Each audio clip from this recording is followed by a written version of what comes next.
Hey everyone, welcome to another episode of the Coach's Corner University podcast. I am your host, Paul O'Neid, and today I am joined by my internet friend, who I had the pleasure of being on her podcast a few weeks ago, Sarah Parker, over from the UK.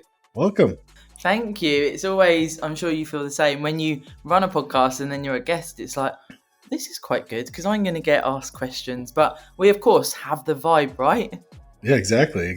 And as you know, I don't do any prep before these conversations because, selfishly for me, the podcast is just like, I need an excuse to talk to cool people so that I can learn about what they do, what makes them special, and do it in an organic way so that I can take people along for the ride. Because, especially in coaching, and most of the audience is coaches, everyone does things a little bit differently. So I want to learn from all the high achievers who do things really well and serve people really well, how they're able to do it.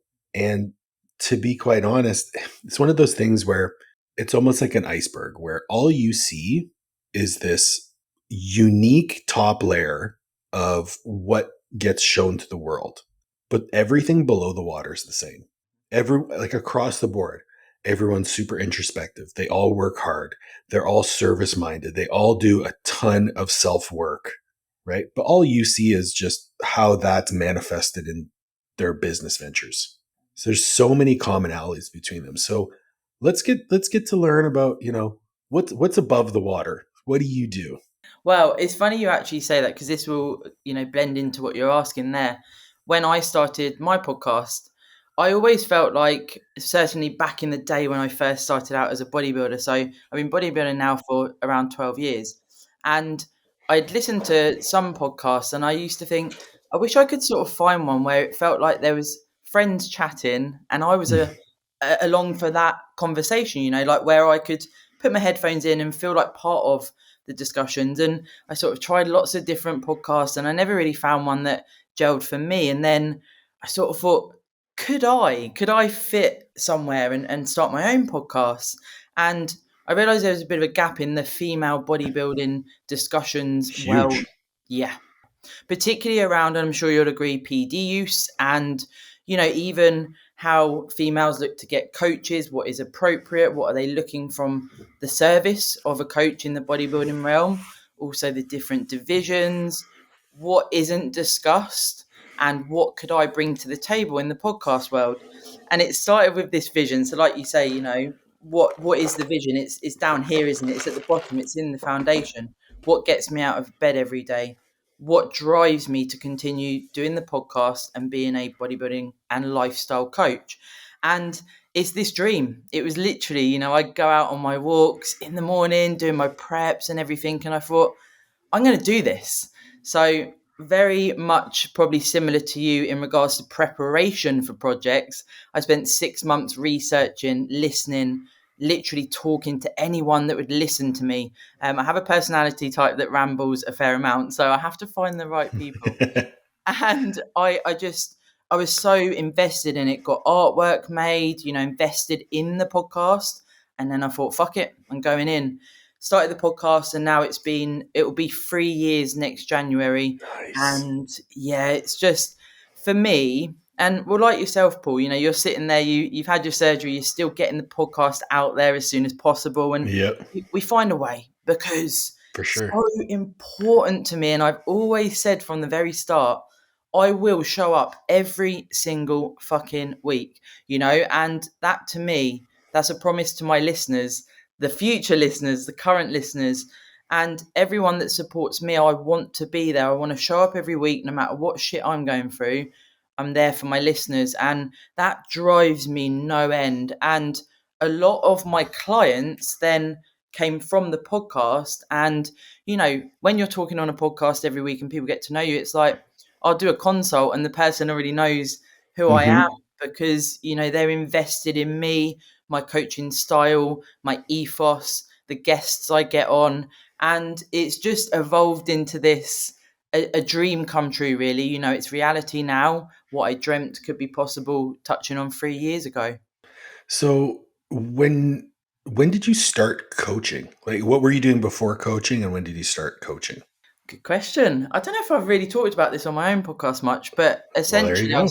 yeah, I started out as a PT, Okay. like a lot of us do. So again, it's when you start as a level 2 or you do PT, you've got options where you go from there. And if you compete, I started competing 12 years ago, so I could have easily gone, I'm an online coach now. I've stepped on stage, I've competed, I've done level 3. There's enough knowledge there. I didn't feel it was enough to be an online coach, that I'd stepped on stage and done level 2 and level 3. It just didn't feel like I had enough behind me from the education standpoint to be able to really transition into full-time online coaching. So I spent years PTing on the floor, just seeing as many people as I could.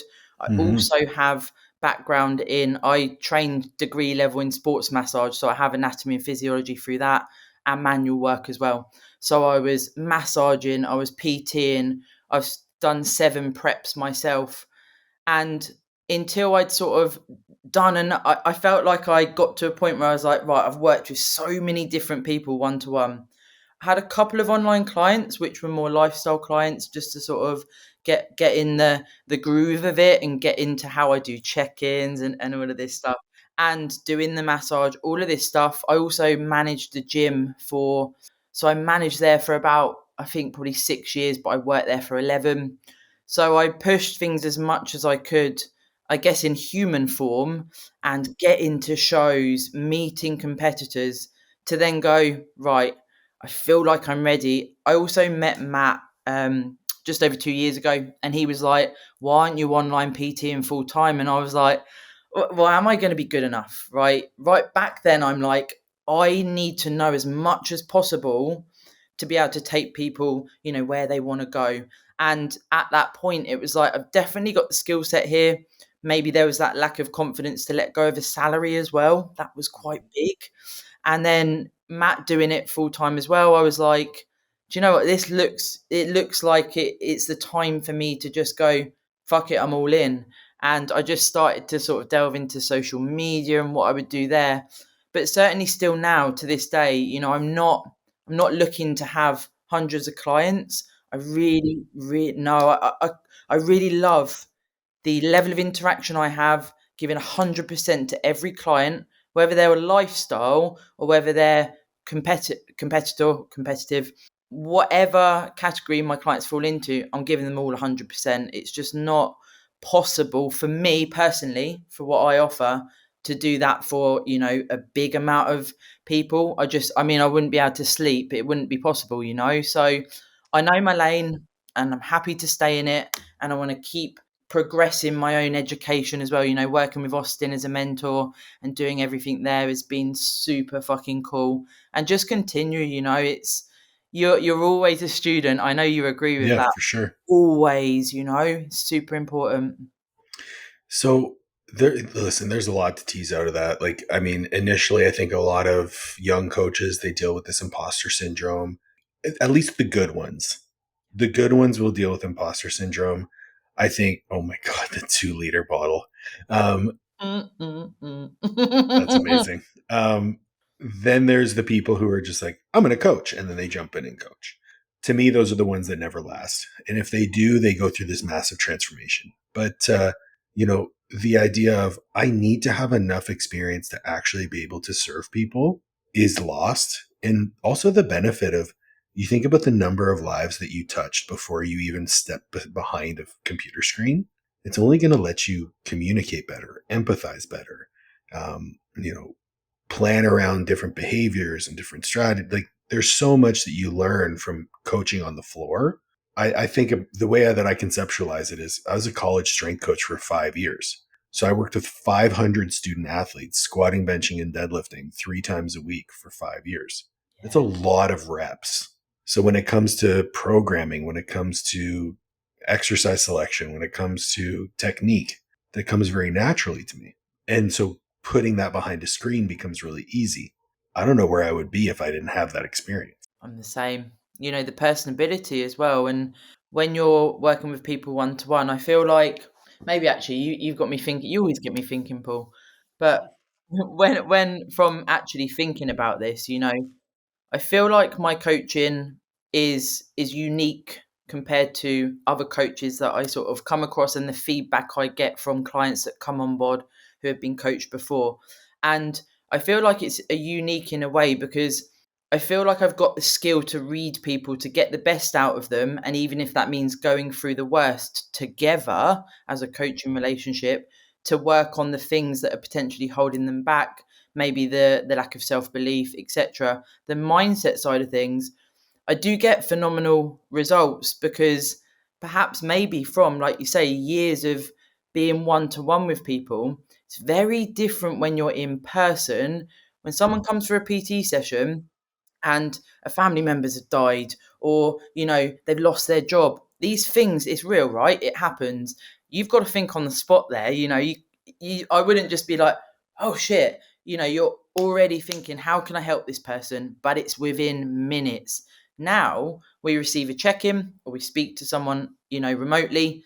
We get that bit of time to then respond and speak to them, and however you do it, but I'm quick with that. My turnover is quick, and perhaps it is down to that, being able to think on my feet. And it doesn't scare me. I don't get worried when people come to me with very big personal circumstances. I feel like I'm equipped for that to help them. And that for sure is something that me personally, from a coaching standpoint, I really pride myself on, I guess. Yeah, for sure. I mean, this is something that I see often. It's like you want to program what's quote unquote optimal. The It's like, word optimal. pretty Yeah. great. That's great intent. Yes, absolutely. You should try to program to the best of your abilities, try to use evidence based practices for sure. But life is going to happen at the speed of life.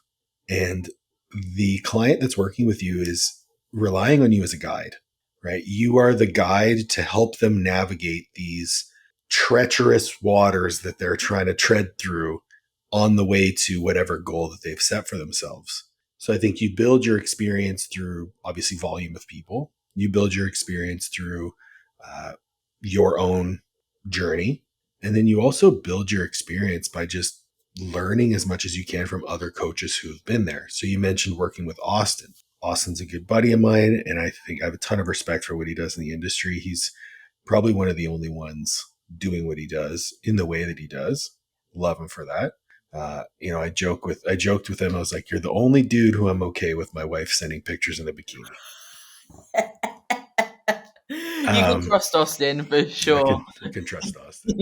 I've been to his house. I've met his fiance now. So, Oh, I love um, Joy.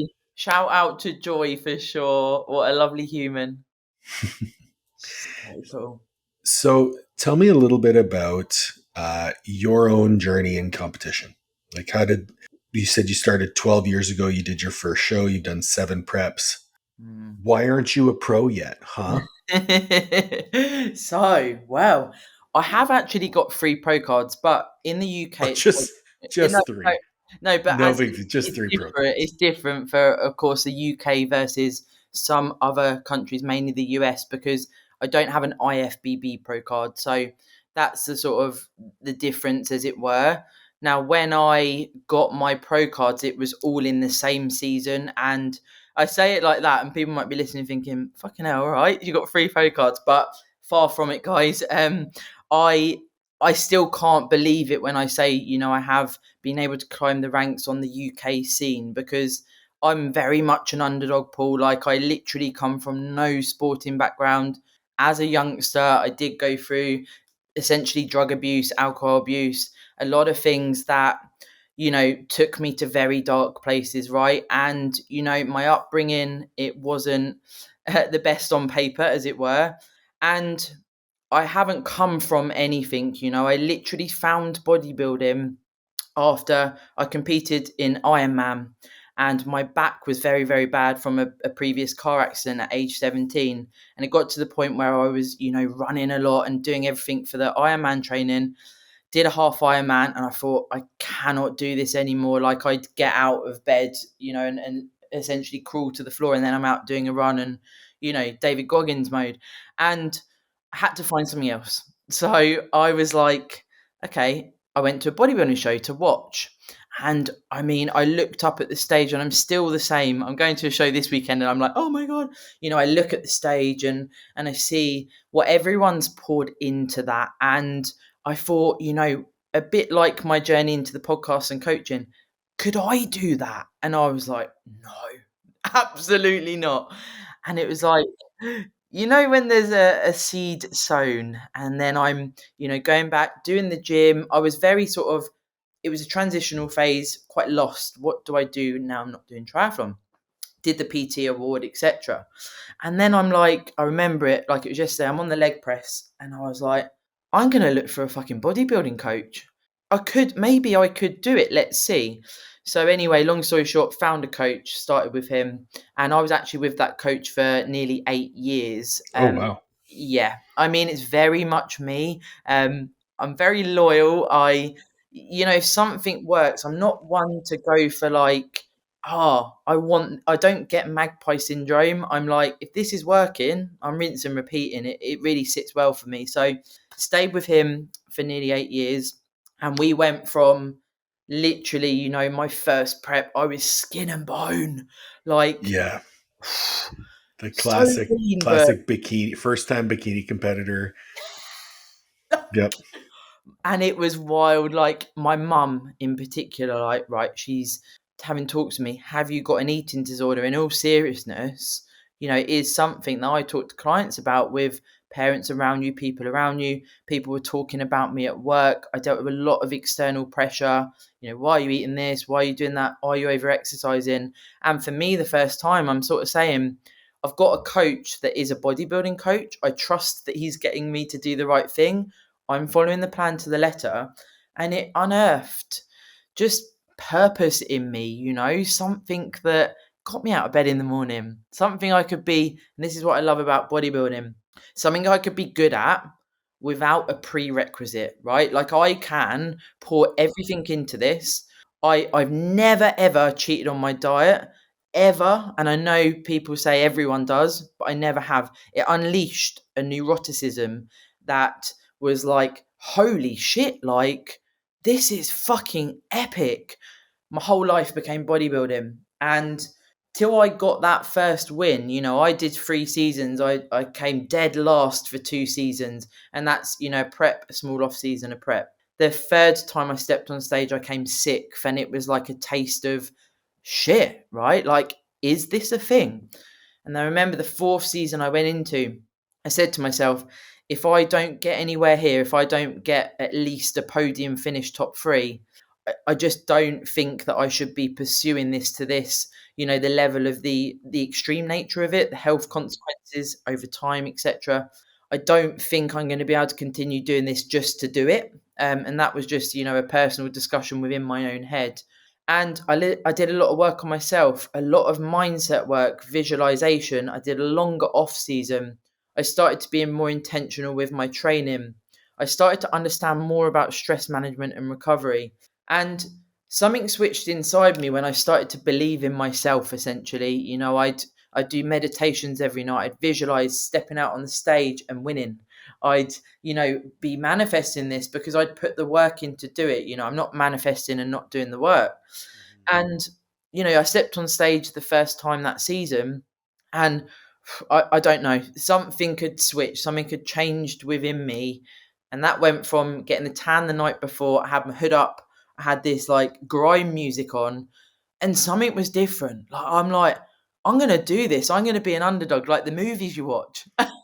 And it was like that. It was like, I don't know. I was looking around thinking, I think my physique looks pretty on par or maybe a touch better than people in my division. And I was just getting all these vibes.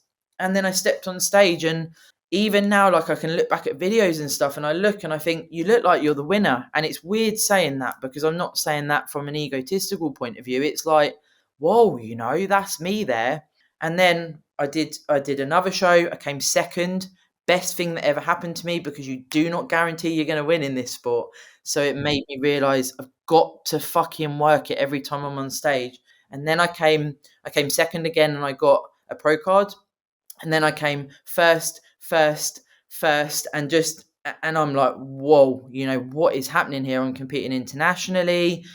I've got pro cards, and really, really sort of surreal. And then from then, the following year, did my pro debut in Portugal, and I didn't get a podium finish, but very much for me going into the pro league with WABA, and being international, it was a pleasure to be there and learn. And then I went back into my last season in 2022, and that was definitely a personal endeavor that took me to some crazy dark places, Paul. Yeah, it's a very different prep. So yeah, that's sort of in a nutshell where it's sort of up till now, then coming into my growth phase, my longest growth phase yet. That was the focus, doing so many preps. And I'm sure if people listen and they've prepped, or maybe they're in a prep, it's, you've seen it with Olivia, you've done it yourself. It's not a joke, right? It's serious. No, Yeah. no, And the longest off season I had was 10 months, and it is not enough, for the especially volume. not a female. Yeah, I'd touch a good body weight, as it were, and then it would be like prep time.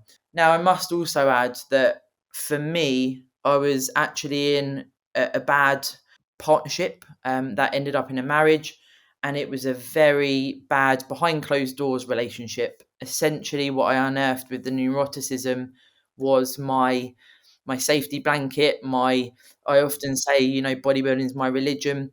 I don't know, in all honesty, now, with what I have with Matt and being so happy and fulfilled in life, could I have done 7 preps back to back if I was happy in life? Probably not. I do have a tunnel vision, I still have that now.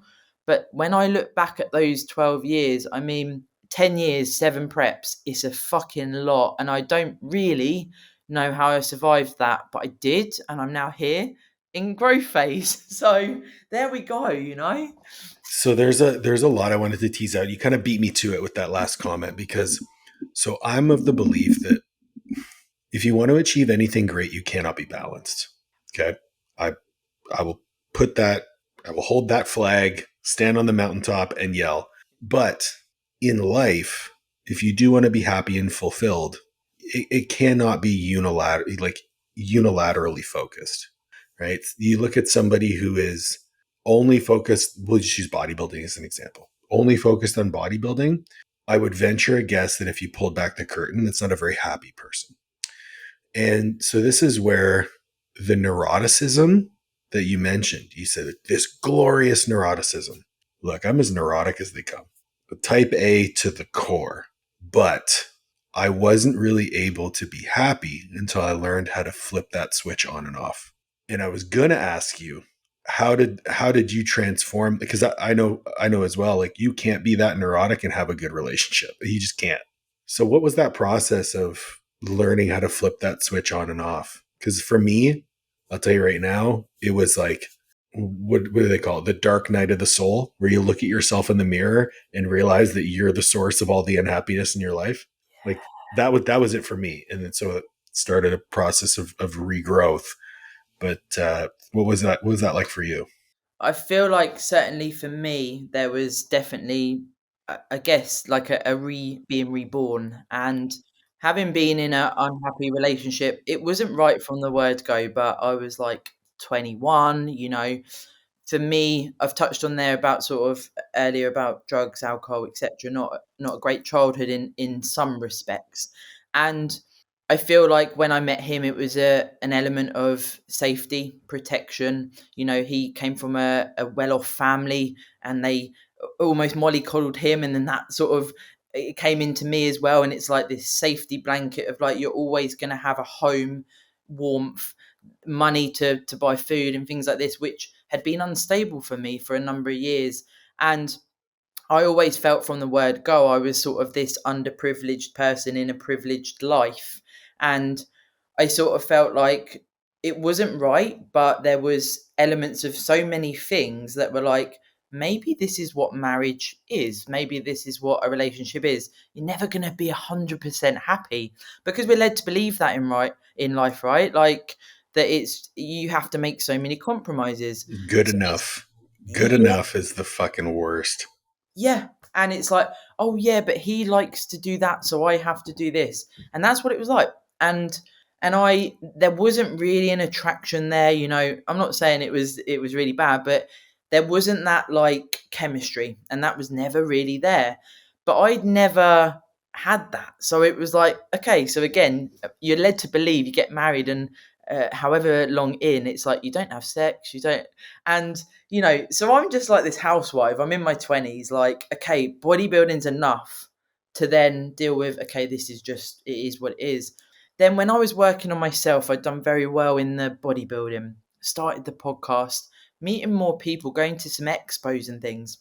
I started thinking there must be more to life than this. And COVID happened. And for me, COVID saved my life because it brought that time to be like, this is not right. This is not right. And I'm using bodybuilding to mask this. And it's not really fucking unhealthy. Like, so neurotic, Paul, And let's be honest, we're verging on, there is disordered eating, there's food disorders, there's over exercising, there's binge restrict. All of these crossovers with bodybuilding, let me tell you, when you're severely unhappy, you're crying yourself to sleep every night, you don't want to be here, that's heightened. And Oh yeah. it's, dark for so many years. And I started to explore, this talking to people, Instagram, stuff like this. And then in COVID, my husband at the time started gaming a lot. And I was like, right, okay. But he'd sit there, the longest was like 18 hours, and he's on these games and stuff. And I'm like, and didn't like, he had the toilet just behind him. He set up a room in the house, and he would sit there for 18 hours, food in the drawer. And I'm like, we're so different. But I already know that. But this has unearthed how different we are. One day, something happened, a bit like that, what I spoke about with being more competitive. I was like, do you know what, Paul? I'd rather live in a teepee in the middle of a field with no fucking money, with nothing, and be able to be happy within myself, because I cannot do this anymore. And I always, when I talk to people about this is my analogy. I walked out the door, and for the first time in so many years, I saw colour on the trees. I I was like, is this the real world? Like, is this life? And I left. And from then, the neuroticism, it's a process. But since meeting Matt, who I do not have to compromise with, who I actually find attractive, and is a very different thing, I'm not like, honestly, sometimes he says to me, like, I'm so proud of you, how far you've come, because he saw me as this fucking, like, everything was bodybuilding, and it still is, but it's just different. Like, I'm in a good spot, I just eat my meals at the same time every day, eat the same foods, can go for a meal out if I want to, but there's no pressure, train on the same days at the same times, do my shit, it's not, whereas before, it's like, when you're so unhappy, it's like you have to pressurize yourself to do all these things. It's like, oh, I'm 2 minutes behind for this. Right, I've got to do this. And the food stuff, like, we actually, I'll tell you a little story. I understand I'm going off on a tangent here, but a bit of a story with the food side of things. Matt actually booked a holiday for us, one of our first ones for my birthday, and he surprised me. Now, I'm sure you'll be aware of how much that can freak a bodybuilder out, going on holiday. So I'm internalizing it. He told me, and he knows now. Like, I've been honest with it. I got this message, and I thought, shit, I don't want to go on a holiday. Like, what am I going to do? Is there a gym? What do I do with food? I don't want to disappoint him. Don't want to get upset. And I'm literally having a fucking mental breakdown. Like, what the hell do I do? Got home, and I was like, oh, it's really exciting. Ran up to the toilet. I'm sitting in the toilet, like, oh my God, what am I going to do? And I didn't say anything.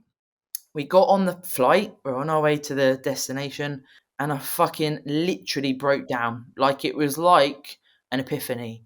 I don't know if you've ever had it, but when something comes out like almost like a demon, like, and I just said, Matt, since you told me, I'm just so scared to be on holiday. It makes me feel upset now, because I've come so far from that now, but all the thoughts of, like, what if he doesn't want to train? What if there's not a gym? What food is there going to be? Is he going to be watching me?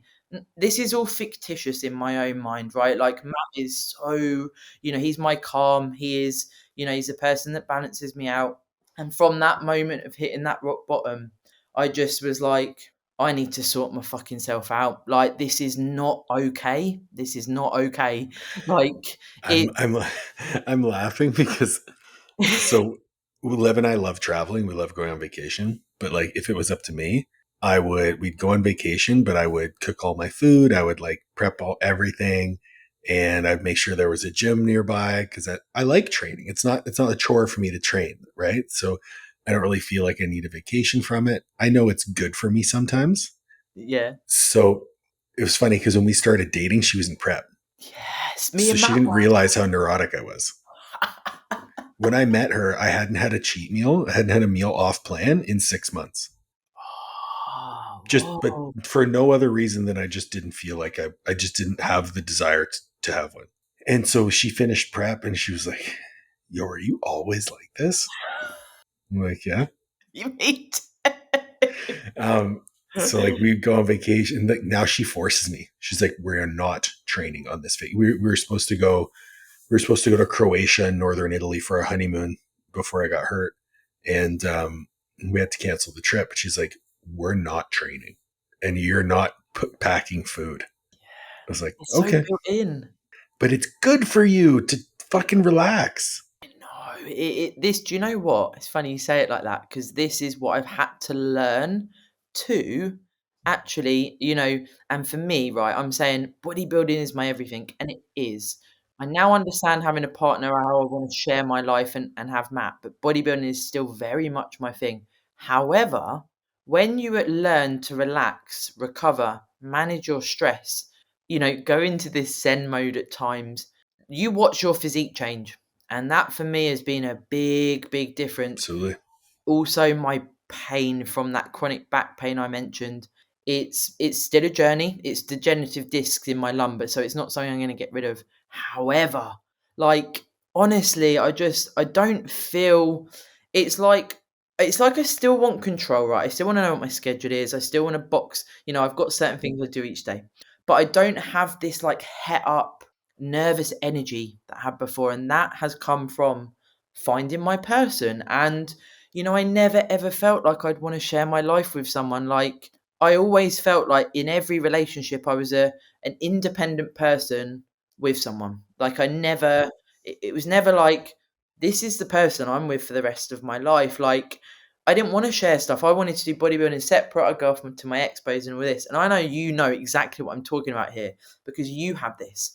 And when I found Matt, I was like, I'm not gonna get into another relationship after 11 years of fucking shit with someone that I need to compromise all the time, with someone that doesn't fit with me for some reason. If there's red flags, if there's things that aren't sitting right, I'm gonna be on my own. Like I'm gonna be on my own. I cannot do this to myself, and I'm sure the universe will direct me. And that it did. And that's again, being able to step away from this het up neuroticism to having control and schedule and the things we like, it hits different. I'm sure you know what I totally. Well, totally. There's a parallel, right? So there's the obsession about bodybuilding and then making bodybuilding a part of your life. And then there's also the parallel to that of everything has to be about routine. I'm neurotic versus I like to have routine. It makes me productive. mean. Yeah, like I And like it. if I like, and this is something that I try to preach to the coaches that I work with, just talking about number one, there's a ton that because of the experiences that you've had, those experiences are not unique to you. Like I tell people, and I say it as a joke, but I mean it seriously. Like you're not a snowflake. Yeah. Your problems are not unique. Everybody has these problems. And because you've gone through it and you have the experience, you can work with that client who might think that they're a snowflake and be like, "Hey, listen, buddy, we've all been there. This is what you can expect. You can believe me if you want to believe me, but it's going to happen." And they come to you like, "Oh, I should have listened." But it's that parallel of you're sitting here. It's the intent behind it. Like neuroticism is coming from a place of fear. It's coming from a place of anxiety. It's coming from a place of searching for control. Whereas when you can get to a point where I don't stress about my schedule because it's just what I do. I don't stress about my food because it's just what I do. It's software running in the background And it just frees up all the bandwidth to do the other stuff that I want to do. And even from a practical standpoint, I had this conversation with a mentee of mine the other day. So if you sleep 8 hours a day, you have 16 hours left. You're going to train, including the time to train and drive to and from the gym, we'll say 3 hours. Okay, you're at 13 hours a day. Then it probably takes you, if you're good at meal prep, it probably takes you about 20 minutes per meal. So you're looking at about 90 minutes. So we're at 11 and a half hours. You mean to tell me you can't have a successful business working 11 and a half hours a day? That's a lot. I was sitting, the coach that I was talking to, he's like, yeah, I wake up at 6 and then I like to go for a walk and meditate. I was like, cool. And then I eat breakfast. It's like, great. Awesome. So 7:30 rolls around because that's not going to take you more than an hour and a half. When do you train? He's like, 2:30. I'm like, so you have 7.5 hours uninterrupted in the middle of the day? Why are you not making hundreds of thousands of dollars a day? And he just couldn't believe what I was saying, like opened up his mind to it. I'm like, maybe you need a little bit more neuroticism in your life. Sure. I need a lot less. Yeah. I think that, I don't know if you had this with Liv, but it's like, until Matt saw how I operated, I genuinely thought that, I was quite normal. This is how. No, I know. I knew I was a weirdo. Yeah, I thought, all bodybuilders to pursue bodybuilding need to be on it all the fucking time. And actually, then as well, I've spent more time with a lot of different bodybuilders, and everyone approaches it very differently. I thought it was like everyone was like this neurotic robot. And I don't know, you see it, social media, whatever, and you're Yeah. sort of under this illusion, as it were. But I find as well, what you're saying there with your time in a day, when you're neurotic in the sort of negative light, as it were, sort of what we've spoken about there, with it's like overwhelm almost, and the fear, you're not as productive. So something that could take half an hour, perhaps that takes you 2 hours, and you're indecisive. Like, I'm so much more decisive now because I know who I am, I know what I want, and I can look at my achievements, I can look at what I pour into every day, into every client, into every podcast, and I feel a sense of pride. Whereas I don't know, if you told me this a few years ago, I probably wouldn't feel like I could get to this spot where I'm like, you know what, I am a good person, I'm doing good things, and I know what I want, and when I set out tasks to do, I don't procrastinate now. Whereas before, I think if you're doubting yourself as well, we said at the start, imposter syndrome, you're going to take ages to do, like, maybe a social media post or something. Now I just put the post together, put the post out, we're all good. This type of thought process. So I have a bit of a deep question for you. So you said I know I'm a good person. Hmm. Do you believe that every time you say it? I do now, Okay. because it's taken me a long time to get to this point where I genuinely, like, now, and actually this is pretty recent, like this, I feel like I'm on this bloody epiphany journey. It does feel like that. Like, I have these big switches, and you've already heard of a few in this episode, where things slot into place. I know that everything I'm doing is within my power to serve other people, to serve myself, to look after mine and Matt's present and our future. Although I prefer to focus more on the present moment, there is things, of course, we look at for the future. I don't. I'm not a malicious person. I'm not someone that has agendas. I'm very free flowing, and I feel like I know myself, and I do feel very fulfilled in my life. And I'm not really looking for. I don't know. I just feel in a good spot. I just feel the best spot I've ever been, and I'm sure that's going to continue. That I'll have these more epiphanies, etc. But right now, if you said to me, "Would you want to change something in your life?" I'd say no, because I just feel in this spot where I've always wanted to be. So one of the things that I look whenever I ask someone that question, so it's actually one of the questions on my intake form for my mentorship clients is, are you happy? Aha, And no. one of the things that I look for in the answer is whether or not they respond from a self-centric place.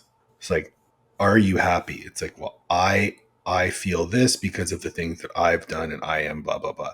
Or if it's I've accomplished X, Y, and Z, other people believe that I am. So whether the response comes from the internal versus the external.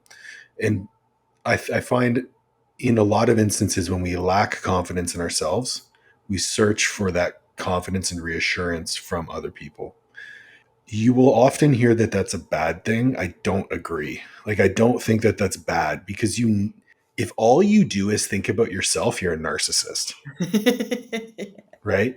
So, I live my life in service of others. Everything that I do is to try to make the world a better place.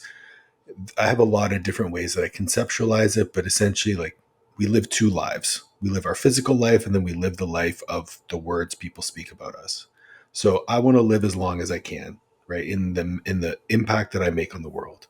How the fuck am I supposed to know what kind of impact I'm having on the world if I don't ask the world for reassurance that I'm having an impact on it? For sure. So it's just an interesting thought experiment when you ask someone who's maybe not ready for the question yet. And it comes with time. And there's a difference between I'm serving others to make the world a better place versus I'm serving others to make myself feel better. For sure. And as a coach, I think you go through both of those things. You go through both of those stages. The I was going to say the former or the latter, but I don't remember which I said first. When it's coming from a place of self, that's the evolution that you're going to get to. You get to this place where you understand that helping others makes you feel good, but it's also you're doing it because you just enjoy it, and that can be the end of it. If you're always searching for that external validation, especially bodybuilding perpetuates this a lot because it's about appearance. And if you don't look the part, like I said it in jest when I made the post about, like, this is my new starting point, that I'm fat. You know how Yeah. many people message me like, you're not fat? I'm like, I know I'm not fat. Just joking here, guys. I'm fat for me. Yeah. Yep. For But sure. like, I don't know. Anyway, I'm rambling on a No, little but bit, but I think it you is. get what I mean. Yeah, for sure. Like, and I don't know where this came from. Again, a bit like your question to new people coming on board. I've asked myself this over the years, and I also thought provoking clients or people that I come across. Yeah, for sure. And it's like, if I met myself, would I be like, she's pretty cool? Like, I'd hang out with her. And Mm-hmm. over the years, it wasn't quite there. I was like, now I'm like, I think I am pretty cool. Like, I've got a lot of life experience, and I would hang I out with think I'm pretty myself. cool. And it's like, and again, it's that balance of, I'm not arrogant. Like, I'm not going to ram it down people's throats that I'm a competitor. Like, I don't tell people I compete unless it organically flows that way, Right. And I do bodybuilding for me. Like, if social media was not a thing anymore, I'd still be a bodybuilder. Like, it's not for anyone else. It's for me. But Mm-hmm. I do have this belief in myself that I feel like I'm a cool person that you'd want to hang around with, and we can have some good conversations, etc. And when you ask people like that, like you say, are you happy? People go, what do you mean, would I hang around myself? Because it's almost like you're trying to trick them, or asking people, do you like your job? That's one that I used to ask in PT.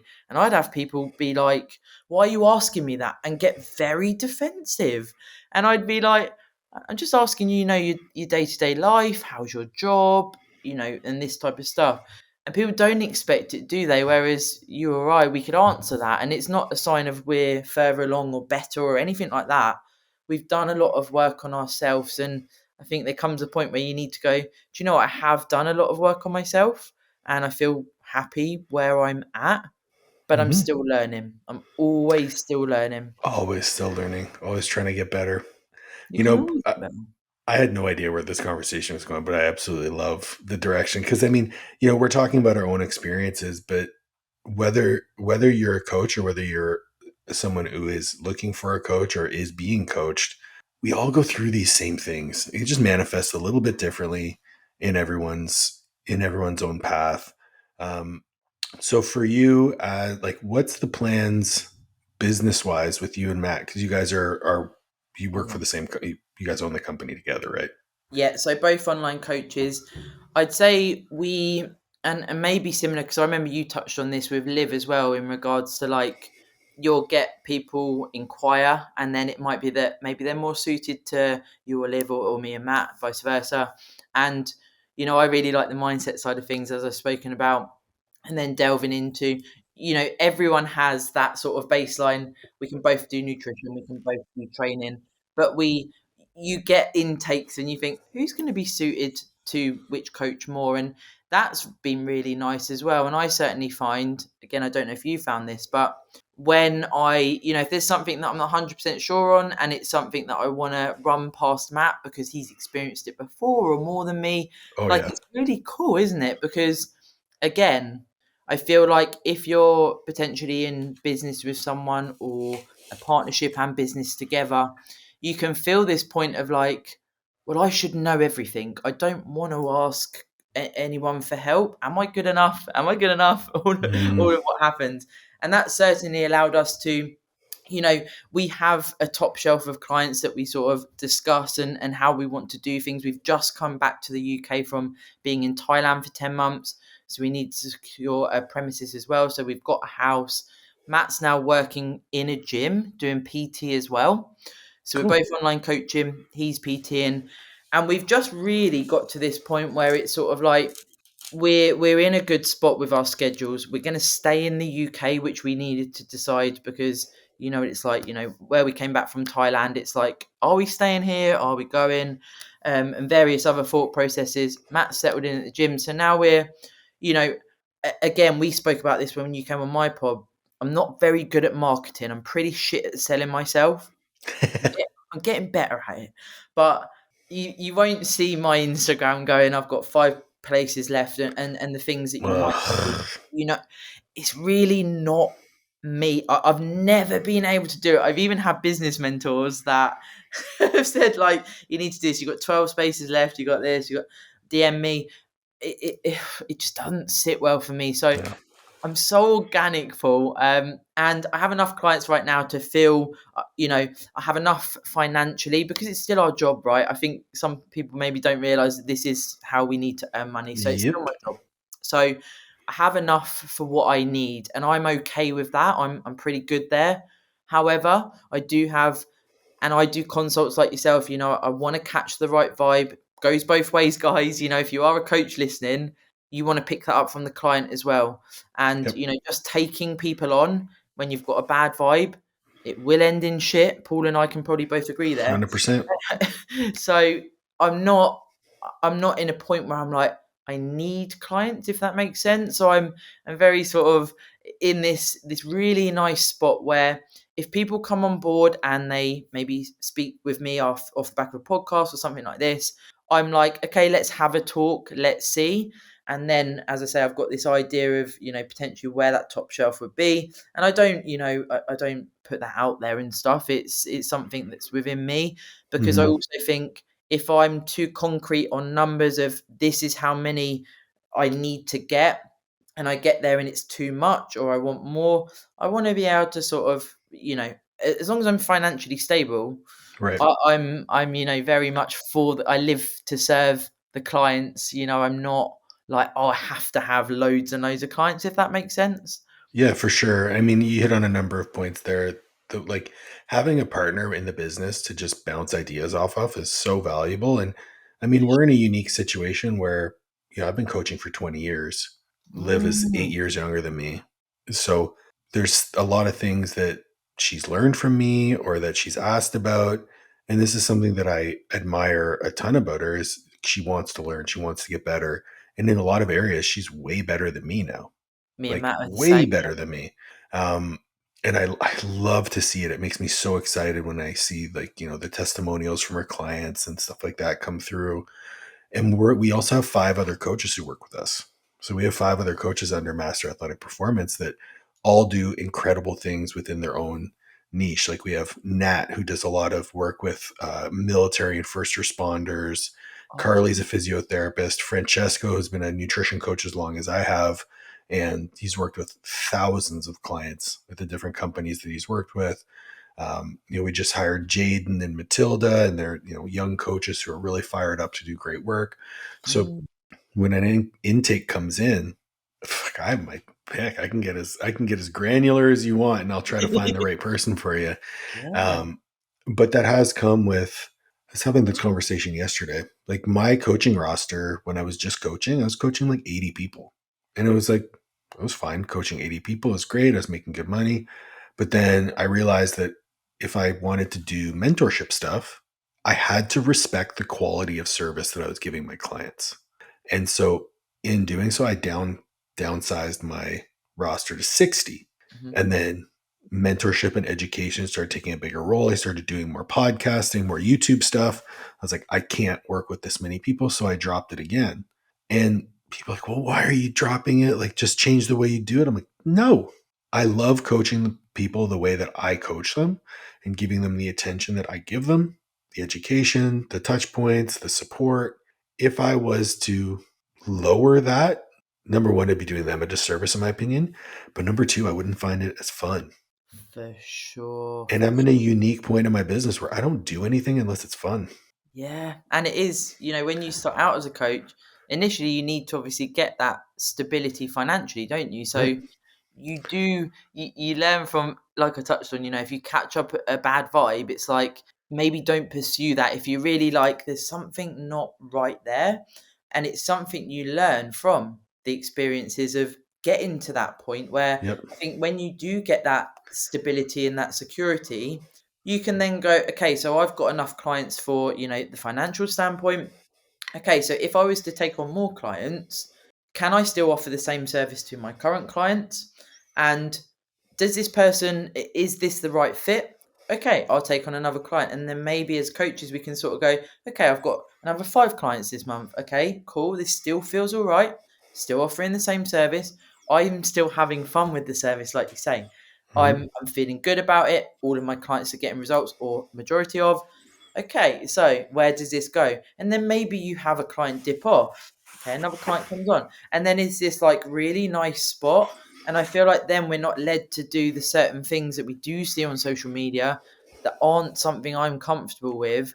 I mean, I'd rather have some savings behind me and X amount of people cancel, and I have to just live on my savings for a bit before someone comes on board, because it's not organic to me. And that's a big point for, you say a lot of coaches listen to this, to be authentic, and it's how you and I first connected. Mm-hmm. It sways so easily if you're pulled into the traps of social media as to what you should be doing, what everyone else is doing. But actually, Absolutely. what can you do? What can you do as an individual that makes you feel content and having fun and enjoying your job? And that's what we can forget. And then you get to this point and you're like, fucking hell, I wake up every day and I'm really bloody happy. Like, Yeah. we can do our own thing, plus be very good coaches. It's a self-serving endeavor. Like, authenticity serves you in so many ways, but it also, like, it protects you in the long term, right? So if you build up, I'm not going to use any names, but there's people online who are completely different in the online space than they are in real life. For sure. Okay. Your favorite influencer is probably not like that in real life. But so say you're a coach and maybe in your Instagram, you're like very excitable, very gregarious. Cool. But then someone hops on a consult with you because they want to hire that person. But in reality, you talk like me. You're very calm, you're stable, nothing's. Would you not perceive if you got me when you were expecting super high energy Greg Doucette? Yeah, yeah. Good you would think example. you would think I was uninterested. You You'd be would like, think I was bored with you. You would think I was unengaged. So it serves you. And then when the client knows who they're hiring, you guys have that consult call, there's a rapport. That's going to be a client that stays with you longer. So if you keep your clients for longer, that means you don't have to always be acquiring new clients. because it So is if hard. you just take your time with the acquisition process, people are in such a hurry. I've got 5 spots open. No, you fucking don't. Your roster's empty. Shut up. Okay. Look, just take your time onboarding people. One person every couple weeks. You'll get really good with those. And those people will never leave. No, there's nothing better, is there? Like, some of my clients, we're talking 3, 4, 5 I have a years. client I've had for 8 years. Yeah. And also, actually, this would be a good talking point for coaches. I personally feel as well, the clients that you have for years and years and years, I feel like from the start, you can lay out that generally speaking, we're phase orientated, right? And depending on, obviously you do powerlifting, etc., but there's going to be phases within what we do. Mm-hmm. Now, just because someone does a diet and they get pretty damn lean, and then you do the reverse out, and you don't want them to think, well, I'm just going to do the growth phase on my own. What you want to be doing is arming people throughout all the phases. This is what's next. This is what we're getting excited about. We're timelining. We're looking at this. Mm-hmm. This is what your year looks like. Some of my clients, we've got a 2-year timeline. If it's a growth phase and then they're doing a prep. So you're constantly referring to the timeline. This is where we're going. This is what we're doing. Okay, are you on board? We're doing this week. It's not you. You don't get to that point where you've worked with someone for a couple of years and you're thinking, I haven't really got anything to say here, guys. Like, this is a bit boring on the check-in. No, There's there's always always stuff to something. do. Yeah. And of course, you need receptive clients for that. But if you get that from the word go, that you have these plans, you have ideas, you're communicating with the client, you're understanding exactly what they want. And even for lifestyle clients, they buy into, even if you're doing smaller versions of phases and different things they're getting ready for and holidays and things like this, you can retain clients very, very well. And well, we're living proof of that, right? Mm-hmm. Absolutely. I think it's a fantastic way to end the serious part of our conversation, but I do like to ask some ridiculous questions because I think they're funny. First thing that comes to the top of your head, who are your top 5 favorite competitors? I'm going to have to spin this, Paul. Not on you. Matt takes the absolute piss out of me. He's like, you don't know any real bodybuilders' names. Like, you're so invested in bodybuilding, but you don't remember anyone's names. Oh my So God. I'm so shit at this. And I don't know how to pronounce this bikini athlete's name. Isa P. I don't know how to say her name. I've never known how to say her name. I have to send you She's the a link. wellness competitor. So it's a bikini competitor. Oh, So I'll send you the name. You can dub it in. I'm so okay. fucking shit with names. But I also like some of the male bodybuilders as well. I like Samson. He's obviously from the UK. Yeah. So this is super, super cool. And to be fair, Paul, like, I like a lot of competitors for different reasons. Mm-hmm. And I don't necessarily I don't follow many competitors. I watch shows and I'm like, whether that's on YouTube or in person, and I'm like, I really like this athlete for their glutes or their delts or whatever it may be. And then I sort of see if I want to follow them on Instagram, and that sort of changes. So I don't actually have any like top top Okay. So, athletes. being from the UK, I get this all the time because I'm from Canada. People are like, oh man, do you know my buddy John who lives in blah, blah, blah? It's like Canada is larger than just Toronto. And I feel like whenever anyone's like, oh, do you know my friend? Like, he's from the UK. His name's, I don't know, Jamie. It's like, okay, London is a very small part of a large country. This is what Matt says. He's like, people come up to me or like podcast listeners, they're like, oh, I bet you love, and I'm like, I literally don't know who you're talking about. Yeah, Yeah, yeah, yeah, yeah. Like, I just, totally. We go to the same barber.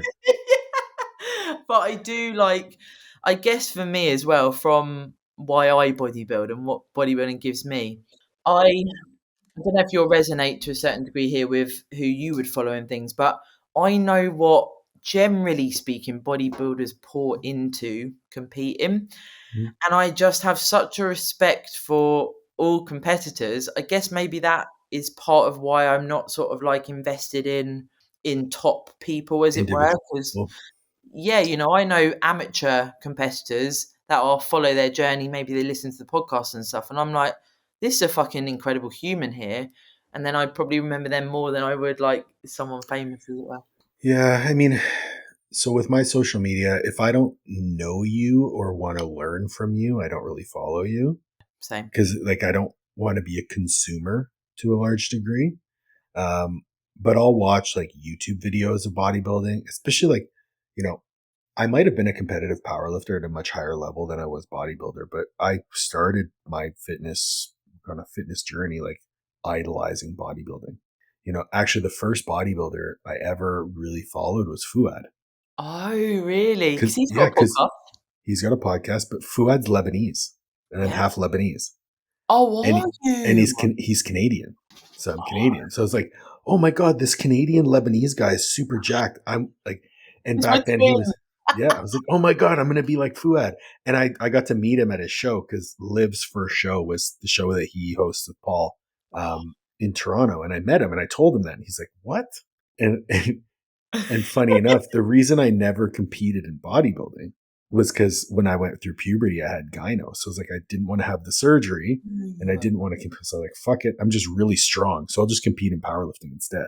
Oh, I see. So How? then when I got the surgery, I was like, oh, I guess I'll compete in bodybuilding now. Well, there's a lot of reasons why I competed in bodybuilding, but that was one of them. Yeah, I mean it is as well when you have friends compete, isn't it? Like if Austin stepped on stage, we'd both be like, "Oh, our friend Austin," as it were. It Yeah. stepped on, and you get friends as well within the industry. And there's so many people now that I know.